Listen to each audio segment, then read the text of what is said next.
everyone. My name is Asia and I'm from the company of Growling Global. And today I'm coming to you to represent our study abroad program that we are going to Tanzania. And we're going over there to look further into programs that are presented by climate change. And to give you a better look, here is some information about climate change in Tanzania.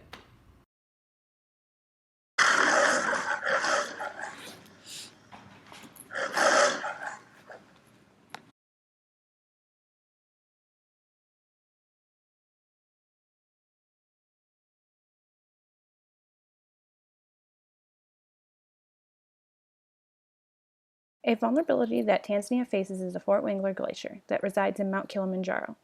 85% of it has melted between the years of 1912 and 2000, and it is predicted to be completely gone by the year 2020. It used to stand at 5,895 meters tall and now is only 6 meters tall.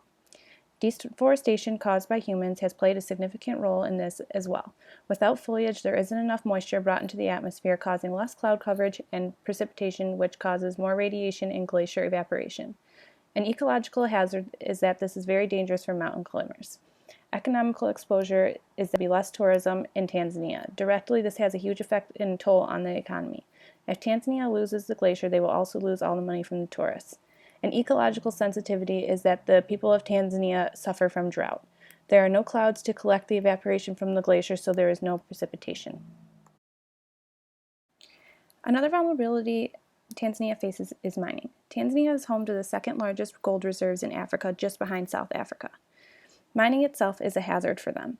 Exposure is the majority of the population will be affected by negative impacts that mining has on the environment, but especially those within close proximity to the mines. Many people lack the ability to move away from these mines and repair damages that are done by it. Sensitivity is with this nation being so poor, making them extremely sensitive. Consequences of mining are mining requires the burning of massive amounts of fossil fuels to operate machinery, causing pollution. The ecological effect of mining also includes erosion, formation of sinkholes, loss of biodiversity, and the contamination of soil, groundwater, and surface water by chemicals from the mining process. Growth of disease is another vulnerability Tanzania faces. An ecological hazard is the extreme weather changes allowing for pathogen hosts to survive in new climates, allowing for the disease to grow. Ecological exposure is most of the population will be affected due to the lack of health care, disease prevention, and mostly access to well water is difficult to tell if the water is safe. The social sensitivity is the population of well water drinkers are highly sensitive, where in major cities the population is less sensitive because they have piped water systems and the water is supplied from the rivers.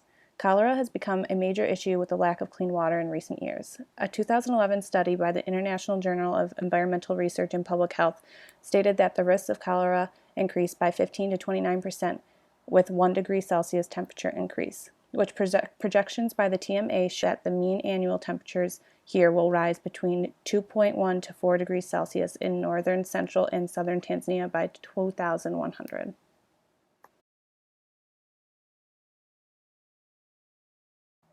Tanzania is threatened with the vulnerability of sea level rise. The ecological hazard is sea level rise along the coast.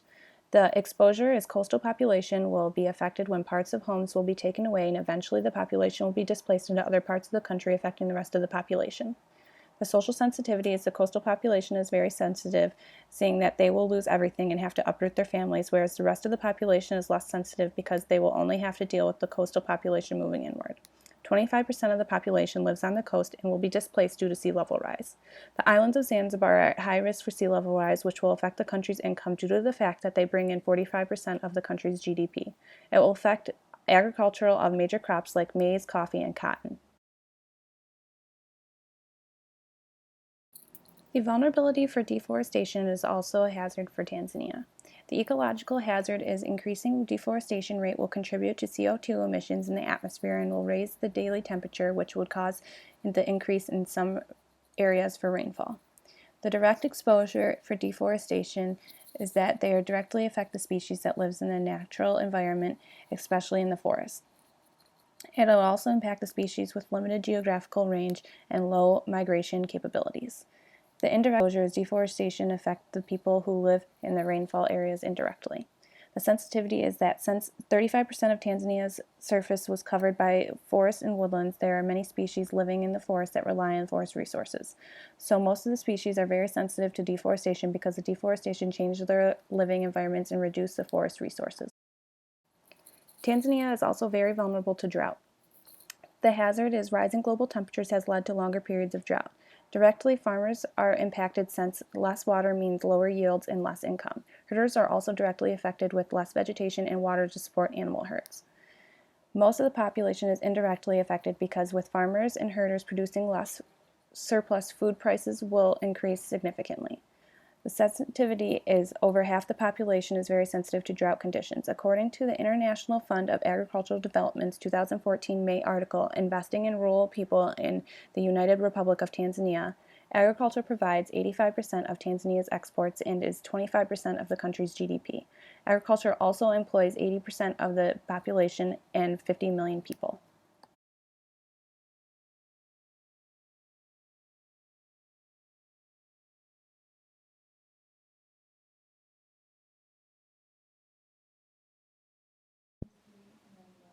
Climate change brings several opportunities with it as well, one of which being the ecological change of sea level rise. The prospect of this is economic, being that it will bring new jobs to many people that live on the coast. It also have the exposure of social and political platforms. Another ecological change that would have a good effect would be the warmer temperature. The warmer temperature would give a longer growing season, which would produce a better economic effect as well for more crops. The exposure to this is pretty much the large portion of Tanzania's large population of agricultural workers.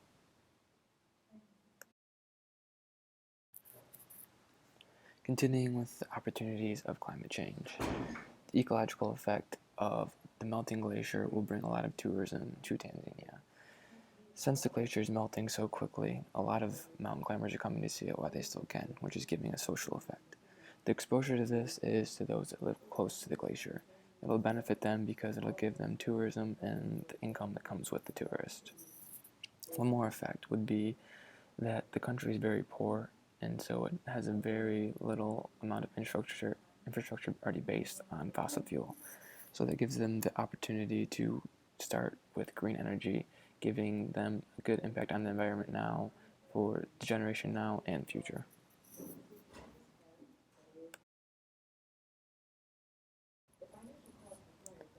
The economy before and after the Industrial Revolution. Colonized by Germany in 1890 through 1919, and then again in 1919 through 1961 by the British. Currently, Tanzanians and the government own all of their land, and no outside factors are in effect. The timeline for the industrialization. Before.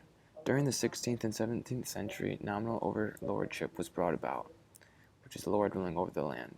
Zanzibar was an international trading center, and slave trade dominated throughout the 1800s. After slowing of the slave trade among the late 1850s, trade among the Tanzanians began. Jewelry, furniture, palm oil, salt, cloth, and guns were just a few of the things they traded. After industrialization, which is after being colonized, railroads were built, increased production, sales, and commodities began, and exporting cash crops such as cotton also began.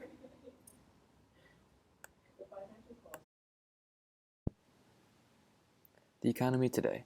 Production consists mostly of a lot of different plants and vegetables, some of which being coffee, sisal, tea, cotton, corn, wheat, vegetables, fruits, and they also have agricultural animals such as cattle, sheep, and goats. Who does the work? Farmers and entrepreneurs support most of the country's income.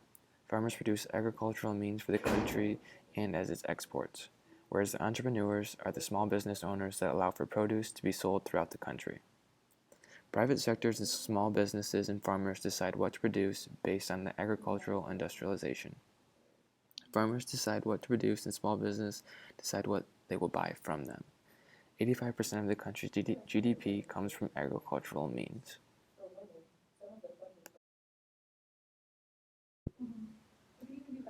The history of fossil fuels in Tanzania. They have never been a large consumer of fossil fuels in the past or even today. Proof of this can be seen in how few have electricity. According to the World Fact Book, the population without electricity is 37.4 million. The total population with electricity is only 24%. The electricity consumption consisted of 4.54 billion kilowatts, ranking them 119 out of 219 countries. 33.5% of this came from fossil fuels, 172nd in the world. The remaining 66.5% from hydroelectric power, which actually is very well, ranking them 29th in the world. 35,000 billion barrels a day are used of crude oil for petroleum products and ranking them 110th in the world. Along with that, 995 million cubic meters are being consumed of natural gas, ranking them 91st in the world. All this combines to create 9.295 million metric tons in carbon dioxide emissions, ranking them 101st in the world. A graph from the fossil fuels energy consumption percent of total can be seen on the right. It shows the fossil fuel consumption from 1971 through 2013. It shows a gradual decrease within a sharp increase in the consumption more recently. The graph only changes from 9.1% to 14.4%, showing that the country's overall consumption, while increasing, is still relatively at low amounts compared to the rest of the world.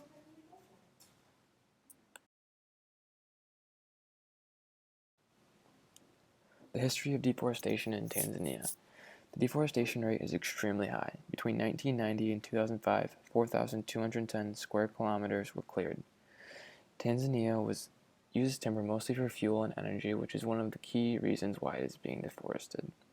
Some other main causes are agricultural, overgrazing, wildfires, wood fuel, and a lack of land use planning. The economic value of timber was $2.2 million in 2006. The rise in illegal timber crime has caused millions of dollars to be lost, causing Tanzanians to be in a poorer state than they already were.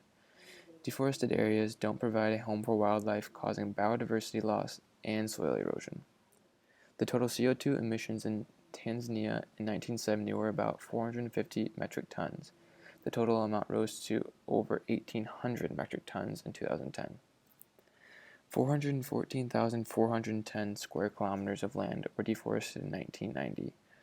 Now, in 2012, 352,570 square kilometers have been deforested. There are around 52 million people in Tanzania, around half of which would be considered children. 80% of the 26 million people in the labor force are in agriculture, and 20% are in industry and services. The top 5 areas of employment, in order from most of the labor force down, can be seen below. From this data, the majority of the people employed work in agriculture in rural areas, have low incomes, and generally a small carbon footprint. The 4 categories below agriculture are typically within major towns and cities, usually involve tourism, and generally have higher incomes. Living in a town or city normally increases a person's carbon footprint since there is better access to electricity, transportation, and other resources that use fossil fuels to power them.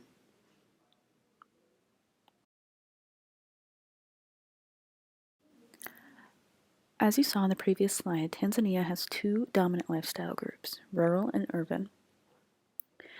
Those living rural lifestyles have a lower ability to adapt to climate change due to their low income.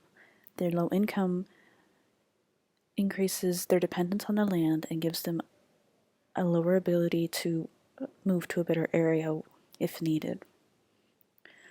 Urban, on the other hand, have a much higher ability to adapt to climate change due to their higher income, which gives them less dependence on the land and a much better ability to move to a better area. The effects of climate change on vulnerable populations. Women are greatly impacted by climate change due to gender inequality. Many are unemployed, have low income, lack political power, and resources. The solution would be for the government to establish a program or organization that would help educate and empower women so they can gain higher paying jobs and more political power. Children are vulnerable to climate change due to their dependence on their parents. If their parents are taken away from them due to starvation or a natural disaster caused by climate change, the children are left defenseless. The solution would be for the government to fund a program for these orphaned children and it would be designed to provide housing, education, and food until they are able to support themselves. Poor people are vulnerable due to their lack of resources in general. The solution would be to establish a program that trains individuals for skilled or technical occupations that have a higher wage. This will allow them to be better prepared financially for the changes that climate change will bring.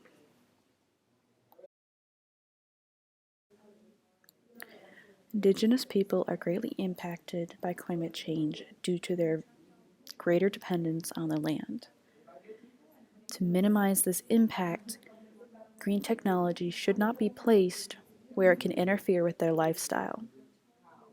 The elderly are vulnerable to climate change due to their limited mobility and low income. The solution to this would have government programs created to assist the elderly who may be displaced due to climate change, and to create volunteer opportunities to assist the elderly who have limited mobility.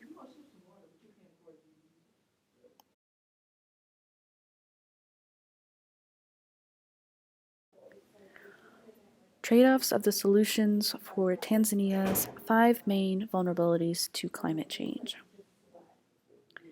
Building levees, dikes, and dams to help with sea level rise. A pro would be new construction, allowing for new jobs as well as current safe living. A con would be they would displace populations, and if they fail, it leaves unlivable conditions behind. Constructing wells to help with glacier melt provides water to populations, but it also has the possibility of well contamination, leaving populations vulnerable to disease. While Tanzania is unindustrialized, they can convert to green energy instead of using fossil fuels. This has a low carbon footprint and can be changed relatively easily to a green economy. The con, it is a very poor country and green energy very costly. The solution to warming temperatures is to invest in more efficient watering and more water efficient crops. These new crops can be sold and more water will be available to allocate elsewhere. However, it would be very expensive to convert to new crops and irrigation methods. The solution to deforestation is to have stricter law enforcement and to plant more vegetation. This would allow forest vegetation to remain natural, but the solution is still costly to keep up with strict laws and lessens the resources of wood available. Tanzania's political platform takes actions towards lowering greenhouse gas emissions and submits plans to achieve goal of lowering such. Ratified the Kyoto Protocol on August 26, 2002. Entered into the force on February 2005, has only become more ambitious towards lowering emissions since joining the UNFCCC and subgroups and does not view backtracking as an option. When converting from the market approach of the Kyoto Protocol to the Paris Agreement, Tanzania decided to embark to climate-resilient development pathway. Moving forward, continue on path of reforming emissions only if large emitters are contributing as well, or else it will not make sense for Tanzania to spend billions on reforming, when it will have little to no effect without the countries that are the large contributors.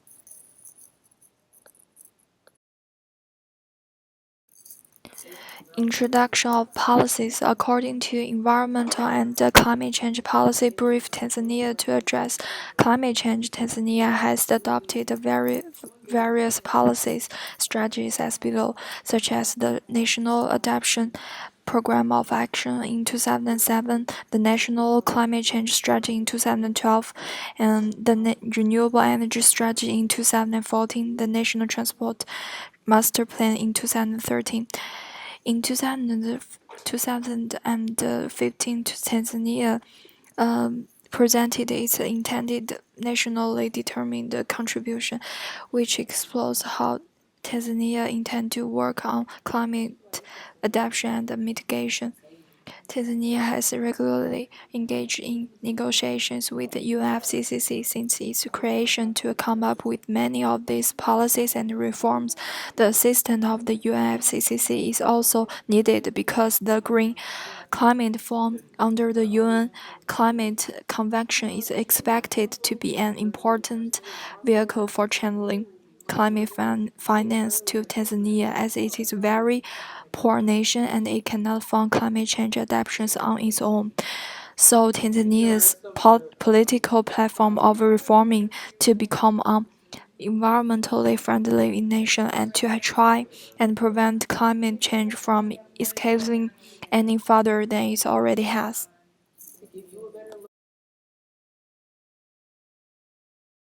For instance, Tanzania submitted a climate action plan to 2015 Paris Agreement. Tanzania will reduce the greenhouse gas emission by 10 to 20% by 2030.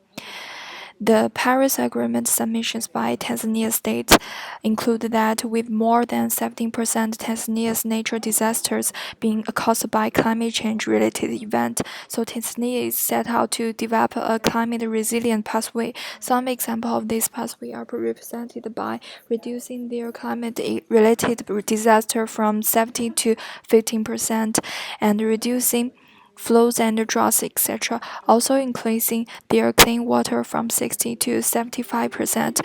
To contribute to agriculture, Tanzania proposed upscaling the level of improvement of agricultural land and water management, increasing yields through inter alia climate smart agriculture, protecting smallholder farmers against climate related shocks, including through crop insurance, strengthening the capacity of agriculture research institutions to conduct basic and applied research.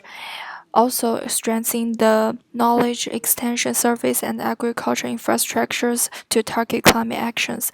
They also have a plans proposal for livestock, fisheries, trade, energy, coastal and marine environments, water resources, tourism, and human settlements and health. Instant 3 renewable energy. Due to the high rate of economic growth in Tanzania, energy consumption contributes a lot for climate change. In order to reducing the energy consumption, Tanzania's government plans to increase the use of natural gas for power generation and diversify the other sources such as wind, coal, and solar. So Tanzania has adopted various other policies programs to develop sustainable energy sector.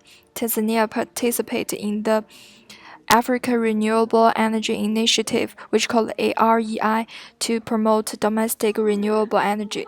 The overall goal of the AREI are produce 300 GW of electricity for Africa by 2013 from clean, affordable, and appreciated forms of energy, while supporting capacity building on how a low carbon development in Africa can be implemented without negative consequences for economic development and energy security. For instance, for cleaner development mechanism, by August 1st, 2007, there are 800 CDM projects across the world. 20 of them are in Africa, and there are 15% of these projects in Africa are in one country. Tanzania has one CDM, the Motoni Landfill Energy Generation Project. Hopes for the future is Nairobi framework, which proposed in November 2006, would help Africa gain more of investment projects in clean energy like wind and hydro, etc. Financial incentives for creation and protecting forest reserves is 20% of Tanzania has been labeled as forest reserves, game reserves, and national parks. Tanzania would like and some forms of incentive to encourage and compensate them for providing this global service. For instance, 5 intended nationally determined contributions, which called INDC, applied by 2013. The principles of this is contribute to building adaptive capacity and enhancing long-term resilience to adverse impacts of climate change, and contribute to reduction to greenhouse gas emission in efforts to meet the ultimate objective of the convention. It will be implemented in participatory and voluntary manner and will be implemented by Tanzania's incremental and contributions beyond our current efforts and upper availability by adequate and predictable financial and technological support from the international community. Proposed by September 29, 2015, Tanzania has been affected by climate change, and they have made an effort to address climate change by adopting several policies. The cost of make these contributions will about 16 billion USD dollars by 2013.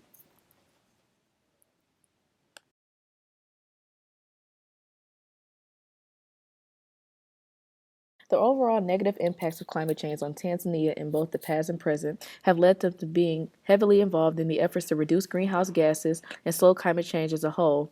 By being actively involved in the UNFCCC, Kyoto, and now the Paris COP, Tanzania is creating plans and strategies to help them create a nation that will no longer have their citizens suffering from the consequences of climate change that they previously have.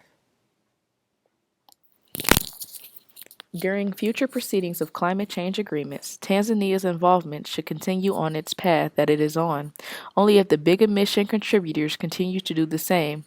It will not make sense for Tanzania to allocate all of its spending and efforts towards lowering emissions when large contributors fail to do so. Tanzania alone will have little effect on a global scale. Continuing on this green energy pathway and including the vulnerable populations is essential to creating a strong and efficient nation. With that in mind, all groups are being taken into consideration and not being hurt during this conversion to green energy. The overall impact of the climate action plan submitted to the Paris Agreement will positively impact Tanzania's people and environment, allotting them with many opportunities for the change in agriculture, livestock, forestry, energy, coastal and marine environments, water resources, tourism, human settlements, and health, thus giving them a green economy. The financial costs required for our proposal will be huge, and we plan to spend at least 0.5% of GDP on mitigation and develop renewable technology per year. One of the negative impacts that might come from this is an increasing rate of unemployment and bankruptcy. Because we are going to convert our current economy to a green, sustainable economy, a large amount of companies and factories that should be shut down due to excessive emission. The solution we provide is subsidization. The policy will subsidize the obsolete industry transit to green companies. Here are some of the recommendations for vulnerable groups in Tanzania. For women, some of the funding from the 0.5% of the GDP will go towards programs to help educate and empower the women of Tanzania to become employed in higher paying jobs. This will increase their income and therefore their ability and willingness to try new energy sources. In children, another portion of the GDP funding will go towards programs that will provide housing, food, and education to displaced or orphaned children until they are able to support themselves. Better educated children tend to make better decisions when it concerns environmental sustainability. With poor people in Tanzania, programs will be created to help educate the poor people on climate change. Along with that, there will also be an opportunity for many jobs with the creation of a green energy sector. With indigenous people, when green resources are built or found near indigenous people's land, they will be consulted to find either a solution or compromise that works best for both parties. With the elderly, part of the financial cost will build nursing homes for homeless elderly people to make sure there is someone to look after them. The government should also spend money on transportation that increasing their mobility to let elderly get more of a choice to avoid negative impact on climate change.